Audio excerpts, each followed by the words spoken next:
ప్రతి సంవత్సరం మాదాపూర్ ఈ సర్కిల్లో వేల మంది ఫ్రెండ్స్ అంతా వచ్చి సెలబ్రేట్ చేసుకుంటారు న్యూ ఇయర్ని. ఈ సంవత్సరం ఏమీ లేదు, టోటల్గా ఫెయిల్ అయిందని చెప్పొచ్చు. అసలు అంతగా విముఖత చూపలేదు, న్యూ ఇయర్ ఎవరూ జరుపుకోవట్లేదు యూత్ అని చెప్పొచ్చు. ఎందుకంటే ఇక్కడ మెయిన్ సెంటర్ మాదాపూర్. ఇక్కడ మరి లాస్ట్ ఇయర్ అయితే నైట్ 2 o'clock దాకా పబ్లిక్ ఎక్కువ ఉండటం వల్ల లాఠీ చార్జ్ కూడా జరిగింది ఇక్కడ.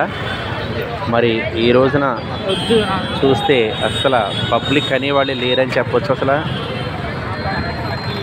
ఈ సంవత్సరం న్యూ ఇయర్ అనేది జరుపుకోవట్లేదని చెప్పొచ్చు. చాలామంది తక్కువే, చాలా చాలా తక్కువ. అసలు ఈ మాదాపూర్ రోడ్డు మొత్తం పబ్లిక్తో ఫుల్ నిండిపోయేది. ప్రతి గల్లీలో కూడా పబ్లిక్తో నిండిపోయేది. కోలాహలంగా జరుపుకునేవాళ్ళు ప్రతి సంవత్సరం. కానీ ఈ సంవత్సరం అనేది మరి ఈ విధంగా నిర్మానుష్యంగా ఉందని చెప్పొచ్చు.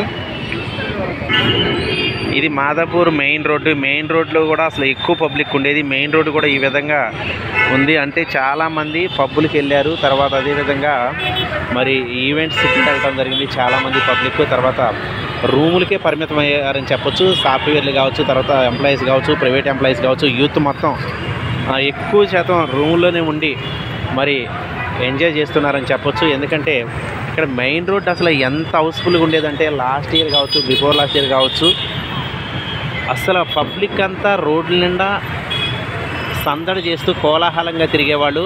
మరి ఈ సంవత్సరం అసలు మాదాపూర్లో న్యూ ఇయర్ వేడుకలు అనేవి మరి టోటల్గా చాలా చాలా చాలా చాలా తక్కువ అని చెప్పొచ్చు.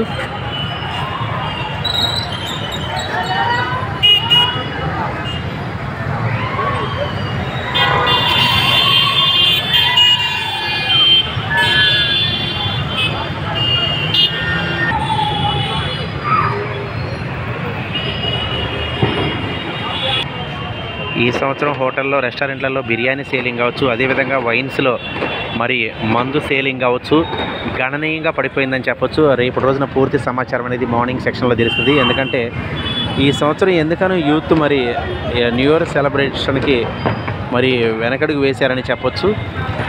ఇది మాదాపూర్ పరిస్థితి.